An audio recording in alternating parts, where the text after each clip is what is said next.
era seguidor de la grasa. En el grupo horneaban unos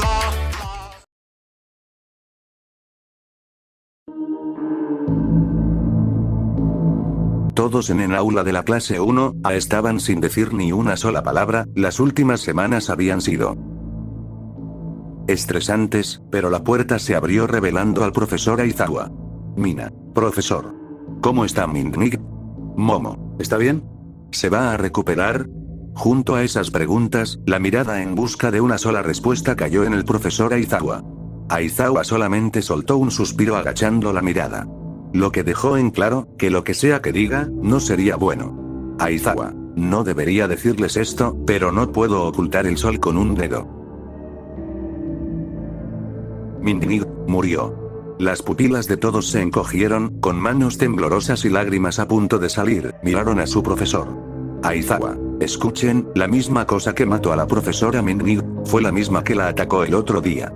Los ojos de todos se abrieron, los puños de enojo de algunos estudiantes temblaron de impotencia. Pero su profesor siguió hablando. Aizawa, es por eso que necesito que estén con los ojos abiertos, porque está entre nosotros. Se los ruego, por favor, no le digan a nadie, estén atentos. La clase estaba totalmente petrificada, que se podía pensar en una situación así. Toda la clase estaba en los dormitorios, sus expresiones variaban, pero no de buena forma. El aire pesaba como si estuvieran en lo alto de una montaña. Miradas preocupadas por cualquier cosa. Oídos atentos a cualquier sonido.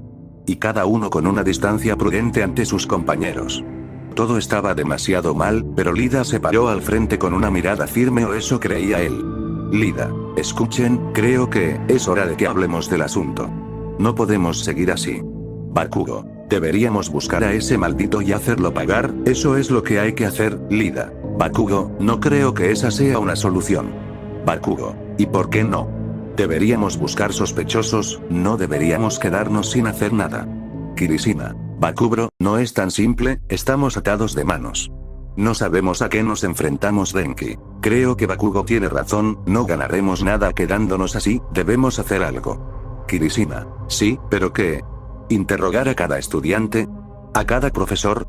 Denki, eso es mejor que estar de pie sin hacer nada, Lida. Denki, no es tan sencillo. Denki, ¿por qué no? Momo, ¿por qué no estás pensando bien? ¿Y si el asesino no está cuando lo interroguemos? ¿Y si el asesino se hace pasar por alguien que ya interrogamos? Hay muchas cosas que el asesino puede hacer sin que nosotros nos demos cuenta, debemos ser prudentes. Momo declaró su punto, algunos lo entendieron. Y Lida asintió aprobando la visión de Momo. Bakugo, pero tampoco podemos quedarnos así, ¿qué pasa si el asesino ya tuvo más víctimas? Tal vez mientras hablamos ya tuvo que tener otra víctima. No podemos quedarnos quietos. Shoto, Bakugo, ¿te estás escuchando? Lo dices como si todo fuera dado por perdido, Bakugo. ¿Y qué? Solo hagamos como que no vimos nada, como si uno de nuestros compañeros no hubiera muerto. Shoto, no cambies mis palabras a tu conveniencia, Bakugo. Bakugo, pues lo lamento, yo sí me preocupo por mis compañeros. Comentó Bakugo al aire yéndose a su cuarto, los demás tampoco esperaron y cada uno se fue a su cuarto en un silencio sepulcral. Esa misma noche. Nezu, lamento haberlos hecho venir al trabajo hasta estas horas de la noche, pero es necesario que nos unamos para resolver este problema, cementos. ¿Sobre el asesino? Nezu, exactamente, no podemos dejar que esto siga sucediendo. El otro día Aizawa visitó a Minnig, lamentablemente. Power Loader murió. Nezu, sí, así es, pero en la escena del crimen el asesino dejó una carta con un acertijo. Blacking, ese bastardo, dejando acertijos como si fuera un juego friki. Nezu, señor Vlad, por favor no interrumpa, después de que Tsukauchi investigara el acertijo y después de varias confirmaciones, se llegó a la posible respuesta, que es, Ichme. Presente Mick. Eso es todo. Parece dejar más dudas de las que responde. Nezu, lo sé, pero es la única pista que tenemos, hay que sacar el mayor provecho posible. Ectoplasm. Bien, pongamos las cartas sobre la mesa, una cosa es segura, está aquí la pregunta es, ¿cómo lo encontraremos, Toshinori? A decir verdad, no sé si sea buena idea hablar de esto. Blacking, ¿a qué te refieres? Toshinori, Yo solo digo, que si nos reunimos aquí, fue por no tener odios escuchándonos, pero, ese acertijo no parece acertijo, parece advertencia. Una advertencia de que aunque nos juntemos, puede que él aún siga aquí. 13. Toshinori tiene razón, no tenemos nada que nos asegure que el asesino esté entre nosotros. Escuchando. Acechando. Present Mic. ¿Y si nos contamos algo para tomar confianza? Nezu. Dudo que sirva, el asesino puede contar un secreto falso, dudo que aunque nos contemos el secreto más íntimo, no serviría de nada Ectoplasm. De seguro el asesino a este punto ya sabe más de nosotros mismos. 13. Y los estudiantes parecen más preocupados, porque les hemos dicho que no se alarmaran, pero ya no nos están creyendo. Blacking. Y algunos ya no quisieron seguir en la escuela. Present Mic. Director, ¿qué hacemos? Nezu. No lo sé. Aizawa, si me permite opinar, a este paso, no quedará de otra que cerrar la escuela. Todos los profesores abrieron los ojos ante la respuesta de su compañero Present Mic. ¿De qué hablas, Aizawa? ¿No estás hablando en serio? No podemos cerrar la UA. Ectoplasm. Mic, entiendo tu desagrado, pero estamos a ciegas con este asesino, no podemos dejar que otro de nosotros muera, o que otro alumno muera. Power Loader. Pero clausurar la UA. ¿No les parece un poco drástico? Se supone que somos héroes, debemos poder con esto. 13. Ya pudieron con Aux, con Mingmig, con Aoyama. Todos quedaron en absoluto silencio, reflexionando en la siguiente decisión que se iba a tomar Nezu. Pueden irse, y con la mirada agachada todos se retiraron para descansar, a excepción de Nezu y Toshinori. Nezu. Toshinori, quisiera saber, ¿qué harías en mi lugar? Toshinori. No lo sé. Con esa sinceridad amarga los dos se fueron de la oficina. A la mañana siguiente. Los estudiantes estaban en un silencio sepulcral, con las miradas hacia abajo, sin ese brillo que caracterizaba a todos. La puerta del salón se deslizó y entró su profesora Aizawa. Aizawa. Buenos días. Solamente un silencio espectral recibió los buenos días de su profesor. Aizawa. Tengo una noticia. La clase levantó su cabeza para ver qué es lo que su profesor iba a decir. Aizawa. Anoche, hubo una junta para resolver los problemas con el asesino, pero lo más probable es que vayamos a cerrar la escuela por completo. Esas palabras fueron una daga fría y filosa en los corazones de toda la clase A, que tan grande era el problema, que consideraban la posibilidad de cerrar la UA. En la noche.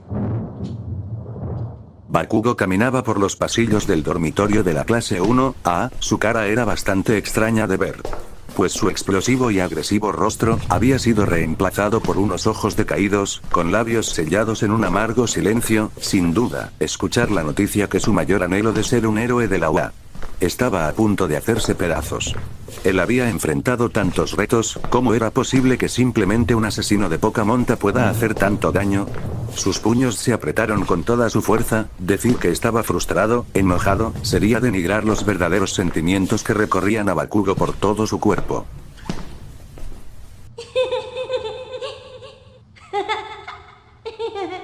Bakugo volteó su cabeza y sus ojos se abrieron como platos.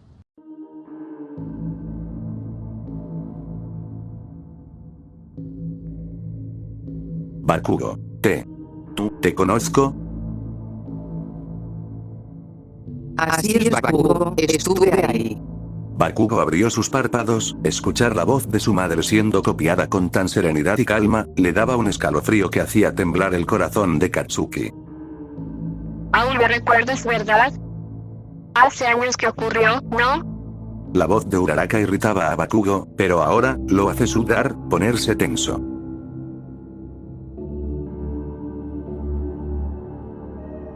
¿Recuerdas a mi padre? Te caía bien, ¿no? ¿Quieres verlo otra vez?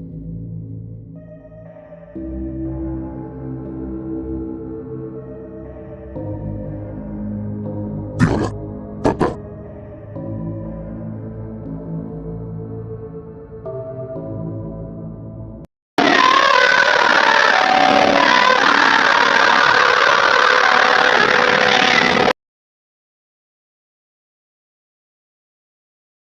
las pupilas de Bakugo se encogieron, con un temblor que lo hacía tragar saliva, el control de sus manos se reemplazaban con un temblor. El sudor de su frente, sus dientes castañeando, el tan solo ver la cabeza del difunto padre de Izuku, que la palabra horror, no le hacía justicia a lo que él sentía en su corazón.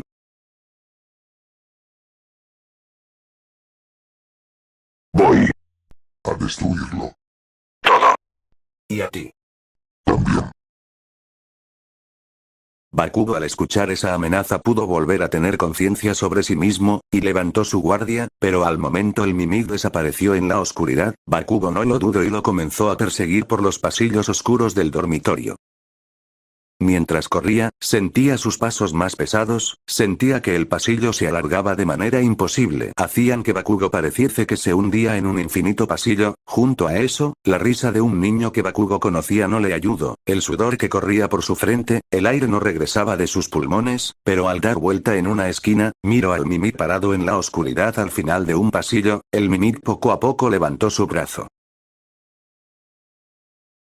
revelando que el Mimic sostenía la cabeza de su madre llena de sangre y una cara de agonía, que simplemente reflejaba una muerte sumamente dolorosa, llena de agonía.